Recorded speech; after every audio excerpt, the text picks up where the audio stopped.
নমস্কার বন্ধুরা, news time চ্যানেলে আপনাদের সকলকে স্বাগত জানাই। বন্ধুরা, পেনশনভোগীদের জন্য একটি দুর্দান্ত স্কিমের আপডেট নিয়ে আমি চলে এলাম আপনাদের সাথে নিউজ টাইমের পর্দায়। তথ্যটি হচ্ছে ৩৫ বছর বয়স থেকে আপনি বিনিয়োগ করতে পারবেন এই স্কিমে। এর দরুন আপনি বয়সকালে প্রত্যেক মাসে ৫০,০০০ টাকা অবধি পেনশন পেতে পারেন।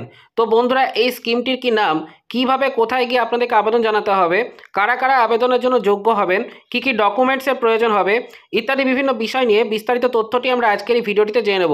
দর্শক বন্ধুরা, যারা ইতিমধ্যে ভিডিওটি দেখছেন তারা কেউ পেনশন হোল্ডার হয়ে থাকলে পেনশন হোল্ডার কথাটি অবশ্যই ভিডিও কমেন্ট সেকশনে উল্লেখ করে দেবেন, যাতে আগামী দিনে পেনশন সম্পর্কিত কোনো আপডেট পেলে আমি আপনাদের সামনে ভিডিওর মাধ্যমে জানাতে পারি। তো বন্ধুরা, বিস্তারিত ভিডিওটি স্কিপ না করে শুরু থেকে শেষ অবধি দেখতে থাকুন। ভিডিওটি শুরু করার পূর্বে আপনাদের কাছে আমাদের একটা রিকোয়েস্ট, ভিডিওটি ভালো লেগে থাকলে এবং ইনফরমেটিভ হয়ে থাকলে অবশ্যই লাইক দেবেন, শেয়ার করে দেবেন। চ্যানেলে নতুন হয়ে থাকলে চ্যানেলটিকে অবশ্যই সাবস্ক্রাইব করে দেবেন। তো বন্ধুরা, সময় নষ্ট না করে বিস্তারিত ভিডিওটি শুরু করা যাক।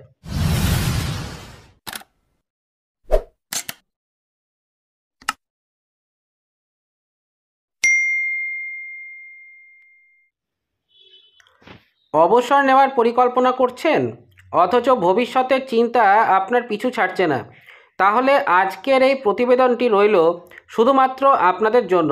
আজকের এই আর্টিকেলের মাধ্যমে আপনিও জেনে নিতে পারবেন কিভাবে প্রথম থেকে ক্ষুদ্র সঞ্চয়ের মাধ্যমে অবসর গ্রহণের পর প্রতি মাসে ৫০,০০০ টাকা করে আপনিও পেনশন পেয়ে যেতে সক্ষম হবেন।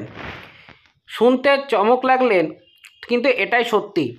আজ কথা হচ্ছে ন্যাশনাল পেনশন সিস্টেম নিয়ে।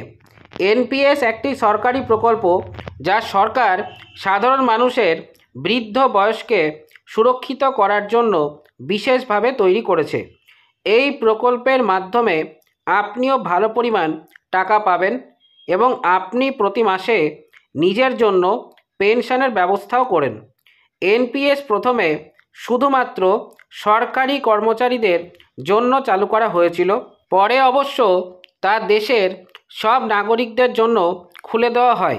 হ্যাঁ বন্ধুরা, আপনারা ঠিকই শুনেছেন, এখন থেকে আপনারা সরকারি কর্মচারী না হলেও এনপিএস স্কিমে আপনারা ইনভেস্ট করতে পারবেন।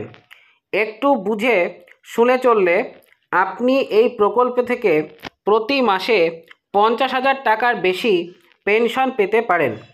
এবারে জেনে নেওয়া যাক এনপিএস কী। প্রথমেই জেনে নেওয়া যাক এনপিএস কী। এনপিএস একটি মার্কেট লিঙ্কড স্কিম, অর্থাৎ আপনি এতে যাই অবদান রাখুন না কেন তার রিটার্ন বাজার অনুযায়ী নির্ধারিত হয়। এই স্কিমে দুটি ধরনের অ্যাকাউন্ট রয়েছে, একটি হচ্ছে টিয়ার 1 এবং অপরটি হচ্ছে টিয়ার 2। যে কেউ একটি টায়ার 1 অ্যাকাউন্ট খুলতে পারে, তবে একটি টিয়ার 2 অ্যাকাউন্ট খোলা যাবে যদি আপনার একটি টিয়ার 2 অ্যাকাউন্ট থাকে। আপনি 60 বছর বয়সের পর এনপিএসে বিনিয়োগকৃত মোট পরিমাণের 60% একক অঙ্ক হিসাবে নিতে পারেন, অর্থাৎ এই পরিমাণটি আপনার অবসর তহবিল। যদিও আপনাদের মধ্যে কমপক্ষে 40%কে একটি বার্ষিক বৃত্তি হিসাবে ব্যবহার করতে হবে, আপনি এই বার্ষিকী থেকে পেনশন পাবেন।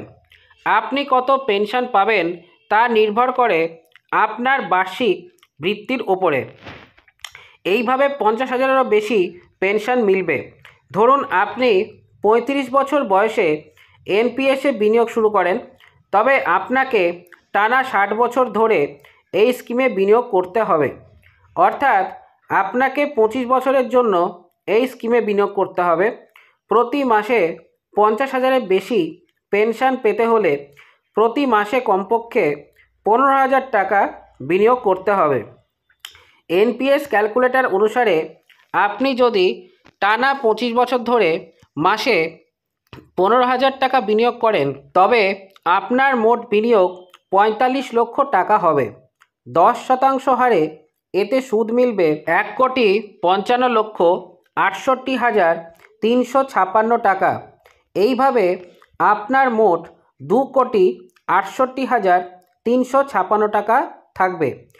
আপনি যদি এই পরিমাণের 40% বার্ষিক বৃত্তি হিসাবে ব্যবহার করেন, তবে 40% অনুসারে ৮০,২৭,৩৪২ টাকা আপনার বার্ষিক বৃত্তি হবে এবং আপনি একক পরিমাণ হিসাবে 1,20,41,14 টাকা পাবেন।